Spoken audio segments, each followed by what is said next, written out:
Mesdames, Messieurs, bonjour, vous téléspectateurs de cette émission Actu de la semaine sur JPA Télévision. C'est un plaisir pour nous de vous rencontrer encore aujourd'hui dans cette nouvelle aventure. Vous le savez, Actu de la semaine analyse l'actualité de la RDC. Aujourd'hui, nous allons essayer un peu de décortiquer ce qui a été l'actualité en République démocratique du Congo. On commence d'abord par donner les informations qui ont défrayé la chronique durant toute cette semaine. La CENCO dévoile sa feuille de route électorale pour les élections de 2023, ainsi titre Africa 24 sur 24.net. Les travaux de réhabilitation et de modernisation des voiries urbaines lancés par le président de la République, Félix Tshisekedi, la chef de la MONUSCO, appelle à l'organisation des bonnes élections en 2023. Kalev porté disparu, une vaste blague, ainsi titre Scoop RDC.net. UDPS tous gourmands, c'est toujours le titre de Scoop RDC.net. RDC, notre liste de l'UDPS n'est pas encore déposée pour le gouvernement. Nous avons enregistré 80 candidats pour 8 postes, c'est plein. Augustin Kabouya. Gouvernement Samalou Kondé, le Premier ministre a été reçu par le chef de l'État ce jeudi à la Cité de l'Union africaine. Le Premier ministre appelle la population à la patience et attend que le dernier réglage soit fait. Mesdames et messieurs, nous allons commencer par le premier point. J'aimerais quand même qu'on dise un mot. Je ne sais pas si nous sommes devenus fous dans ce pays ou dans ce monde, nous sommes devenus fous. Aujourd'hui que la situation ou la question des élections en 2023 devient une priorité dans les têtes de certaines personnes.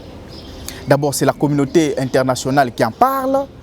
Ensuite, c'est la CENCO qui revient là-dessus, avec certains caciques du FCC comme André-Alain Atundu qui revient encore. Je me demande si derrière cette question des élections en 2023, il se cache quelque chose. C'est une question qui taraude vraiment nos esprits. On se demande si vraiment il y a quelque chose qui se cache. Il y a plusieurs priorités qu'il faut prendre en compte en RDC. D'abord, il y a la question de l'eau, les sociales, l'électricité. Tout ça, le prélat catholique ne voit pas. Tout ça, la communauté internationale avec la MONUSCO, l'Union européenne ne voit pas. Ce qui intéresse, c'est les élections en 2023. Nous sommes en 2021. Nous avons encore 2 ans qu'il faut vivre. Nous ne vivons pas au gré des élections. La population congolaise doit vivre du jour le jour. Il faut d'abord régler les questions majeures de la population. Les questions économiques, les questions liées au taux d'échange, les questions liées au prix des produits alimentaires et des denrées de première nécessité. Toutes ces questions-là n'intéressent pas les prélats catholiques. Toutes ces questions-là n'intéressent pas l'Union européenne et la MONUSCO. Mais la question qui intéresse, c'est les élections en 2023. Nous avons eu les élections à peine en 2019. Vous avez vu comment l'Union européenne et tous ceux qui demandent les élections en 2023 aujourd'hui, vous avez vu leur position. Et aujourd'hui, ils activent encore leur machine pour réclamer les élections en 2023. Ça, ce n'est pas la priorité aujourd'hui. Ce qui serait prioritaire aujourd'hui, c'est d'abord le vécu quotidien du peuple congolais. Qu'est-ce que le peuple mange? Les robinets sont secs dans la ville de province de Kinshasa. Si nous allons dans des provinces, là c'est un calvaire. Tout cela n'intéresse pas les prélats catholiques. Et d'ailleurs, dans leur mission, des hommes de Dieu, ils pouvaient prêcher la paix, ils pouvaient prêcher les sociales, ils pouvaient réclamer que les gouvernements puissent prendre en compte les sociales du peuple congolais. Quand l'eau sèche au robinet, je ne vois pas la CENCO s'élever pour demander qu'on puisse rétablir l'eau sur la ville de province de Kinshasa ou dans des provinces. Quand il y a coupure d'électricité, je ne vois pas la CENCO s'élever. Quand le social pose problème, il y a hausse des prix sur les marchés. Je ne vois pas la Senco s'élever. Mais la Senco s'élève quand il voit les militants de l'UDPS, ou je ne sais pas de quel parti qui a adhéré à l'Union Sacrée aujourd'hui, dire que non, nous n'irons pas aux élections sans recensement. La question d'élection devient prioritaire. En tout cas, cette question d'élection-là doit avoir quelque chose caché derrière. Je ne sais pas si la Senco veut les élections pour se créer une santé financière ou c'est pour profiter de ces élections parce qu'ils ont un candidat à présenter. Moi, je n'arrive pas à comprendre ces questions. La deuxième question qui nous interpelle encore, c'est la question du gouvernement Sama. Le Premier ministre, la première audience qu'on lui avait accordée par le chef de l'État, il avait dit que nous allons vraiment accélérer les choses pourvu que, avant la session de mars, que le gouvernement soit déjà mis en place. Jusqu'aujourd'hui, nous nous demandons qu'est-ce qui bloque le gouvernement ou qu'est-ce qui bloque la sortie du gouvernement. Nous pensions que les derniers réglages seraient déjà en train d'être faits, mais au sortir de son audience de ce jeudi avec le président de la République, il dit que nous appelons la population à la patience, il ne faut pas confondre l'urgence et la précipitation. Je ne sais pas ce que lui appelle précipitation, je ne sais pas, mais lui-même, c'était sorti de sa bouche que nous allons faire tout dans la célérité que le gouvernement soit mis en place. Et d'ailleurs, quand nous voyons les propositions de ces gouvernements, on a vu l'IDPS qui n'a pas encore proposé, quelques postes d'ensemble qui n'ont pas encore été proposés, quelques partis politiques aussi qui n'ont pas encore donné leurs candidats. Selon nos sources, il se peut que, et d'ailleurs même c'était la déclaration du secrétaire général de l'UDPS qui a dit qu'ils ont reçu 80 candidats pour 8 postes ministériels.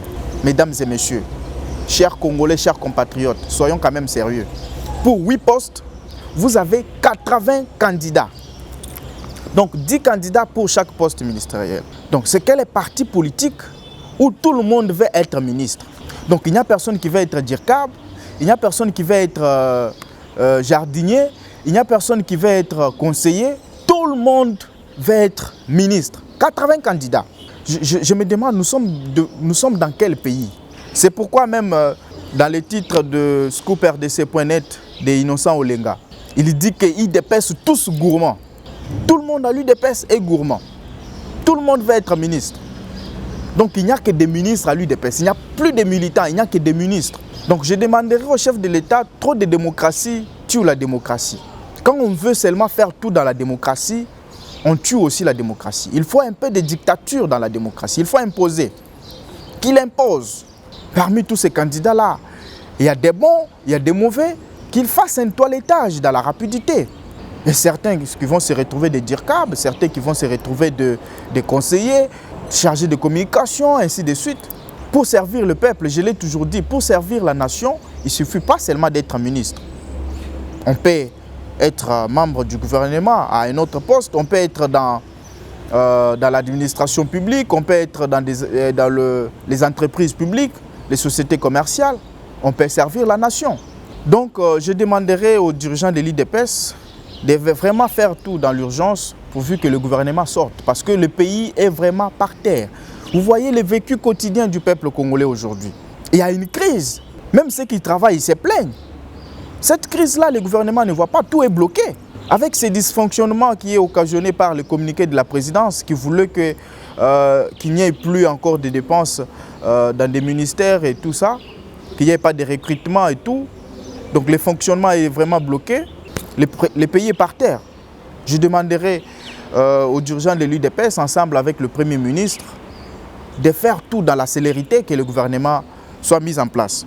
Je ne pourrais pas finir cette émission sans parler de l'insécurité au Kasaï central. Vraiment, ça commence à devenir très sérieux, cette situation. Tous les jours, il n'y a pas un seul jour où la population passe nuit paisible dans le chef-lieu du Kasaï central, à Kananga. La population ne passe pas la nuit paisible. Je me demande s'il y a des dirigeants ou pas. Et les malfrats ont trouvé un autre mode opératoire pour voler. Ils viennent avec des matériaux, je ne sais pas quel matériel ils utilisent. Ils vont même jusqu'au niveau de briser le mur et créer un trou par lequel ils vont entrer dans la maison, ils vont s'introduire. Et quand ils s'introduisent, soit ils prennent tous les effets, ils vous laissent en bonne et due forme, soit ils vous violentent un peu. Il y a ceux qui vont recevoir des coups de poignard. Et cette situation-là, je me demande si ça interpelle les autorités provinciales et même les autorités au niveau national. J'interpelle d'abord le vice-premier ministre et ministre de l'Intérieur. Lorsqu'il y avait insécurité à Lubumbashi, il est descendu à Lubumbashi. Mais lorsqu'il y a insécurité à Kananga, il ne se déplace pas. Il reste dans son fauteuil roulant du ministère de l'Intérieur, dans un bureau climatisé, sans savoir que dans cette province, il y a une population qui est en train de souffrir. Et les gouverneurs actuels, je me dis, les gens de l'UDPS, vous êtes en train de nous montrer vraiment les calvaires dans ce pays. Ce monsieur-là, il est de l'UDPS. L'actuel gouverneur intérimaire du Kasaï central, il est de l'UDPS. Il pensait qu'être au pouvoir, venir diriger une province, c'était une mer à boire, où il pouvait s'asseoir comme ça, il commence à donner des injonctions comme il voulait. Quand il voyait l'ancien gouverneur Martin Kabouya avec son vice, le feu professeur Ambroise Kamoukou diriger la province, il pensait que c'était une mince affaire. Mais aujourd'hui, il se voit maintenant devant un dilemme et il ne sait pas comment résoudre ça. Ce qui lui plaît, c'est se réjouir du lait. L'homme est dans les tourments du lait. Donc il est vraiment emporté par le lait et qui ne sait pas voir la souffrance des autres. Et j'ai même appris aux dernières nouvelles que il serait en train de débloquer un montant d'une somme de 32 millions de francs congolais pour aller finir l'insécurité à Dimbéleng. L'insécurité qui est à Kananga, tu ne le finis pas, monsieur le gouverneur intérimaire. Mais à Dimbéleng, tu vas sortir 32 millions, alors que les policiers, les patrouilleurs de Kananga se plaignaient qu'ils n'avaient même pas de l'argent pour acheter des piles pour leurs torches. Ils se plaignaient qu'il n'y avait pas de moyens pour faire face à l'insécurité. Mais pour sortir 32 millions, aller finir l'insécurité à Dimbéleng, là l'argent sort. Monsieur le gouverneur Haï, vous pensez que la province est devenue votre poche, où vous pouvez venir, vous sortez l'argent comme vous voulez et vous allez faire ce que vous voulez. Tout ça, c'est le résultat. C'est le résultat des libérateurs. Ils ont voulu libérer la province. Et aujourd'hui, nous sommes où? Nous en sommes où? Et tout le monde, personne ne parle. Personne ne parle. On a laissé maintenant aller. C'est les paisibles citoyens qui croupissent dans leur malheur, qui croupissent dans leur misère, dans leur insécurité. Donc à Kananga, le sommeil est devenu maintenant courant à partir de 20 h, pourvu qu'à 23 h, chacun est maintenant debout pour veiller jusqu'au petit matin. Donc on ne sait plus encore passer une belle nuit à Kananga. Kananga qui était oasis de paix, qui est devenu aujourd'hui oasis de guerre. Qu'est-ce qui se passe? Je ne sais pas. Est-ce que cette question n'interpelle pas aussi le chef de l'État? Monsieur le Président de la République, cette province, vous avez été élu massivement dans cette province. Plus de 96%. Plus de 96%. Je vous en rappelle que cette province vous a donné ce mandat que vous avez, a contribué massivement à ce que vous ayez ce mandat. Mais aujourd'hui, la population lance des cris de détresse et personne ne vient à son secours. Que cette session de mars soit vraiment une session d'abord élective au Kasaï central. Qu'on puisse élire de nouveaux dirigeants. Parce que ceux qui sont là, ils ont montré leurs failles, ils ont montré leurs limites. L'incompétence fait ses preuves à la tête du Kasaï central. Ça, c'est de l'incompétence notoire, au vu et au su de tout le monde. Nous l'avons remarqué. Ce n'est même pas démontré. Nous l'avons remarqué que ça, c'est de l'incompétence notoire. Ça, c'est de l'incompétence. Que le ministre de l'Intérieur, qui est même le gouverneur intérimaire du Kasaï central, qu'il laisse le pouvoir, qu'il le laisse. Le vieux, même s'il va rentrer à l'Assemblée provinciale, qu'il ne parle plus jamais du pouvoir. Qu'il ne parle plus jamais parce qu'il a montré ses limites, il a montré ses incompétences à la tête de la province. Donc, mesdames et messieurs, vous l'avez constaté, qu'il y avait vraiment plusieurs actualités que nous pouvions décortiquer, mais le temps nous fait défaut. Nous devons respecter le temps.